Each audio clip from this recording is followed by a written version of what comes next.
White sand ব্যাংকের এত viral videos দেখে আমিও চললাম সেদিন হোয়াইট স্যান্ড ব্যাংক দেখতে। It was a Sunday, but was a pretty cloudy day.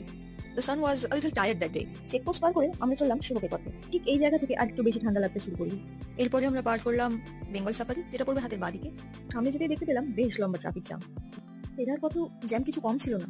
যেহেতু বাইকেই ছিলাম, এপাশ ওপাশ করে কাটিয়ে নিয়ে বেরিয়ে গেছি। সামনে যেতেই দেখতে পাই একটি গাড়ি অ্যাক্সিডেন্ট হয়। এর অ্যাক্সিডেন্ট হয় হাতি পারাপার হওয়ার কারণে। জায়গাটা ছিল এলিফ্যান্ট ক্রসিং জোন। যা শুনতে পাই গাড়িটা বেশ জোরে ছিল। এন্টার করলাম সেবক এরিয়াতে। এরপর থেকেই শুরু হবে পাহাড়।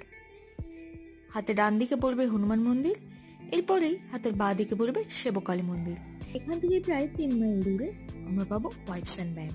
সেখানে পৌঁছতেই পেয়ে গেলাম একটি সারপ্রাইজটি হলো এখানে নো এন্ট্রি। অনেক বলার পরেও 1 সেকেন্ডের জন্য দেখতে যেতে দেওয়া হয়নি। ঠিক আছে, এটাই হওয়া উচিত। তো আমরা ওই দূর থেকেই দেখলাম হোয়াইট স্যান্ড ব্যাংক এবং কিছু বাদর দেখে কিছু ফটোশুট করে দূর থেকে তাকে বাধা করে চলে এলাম।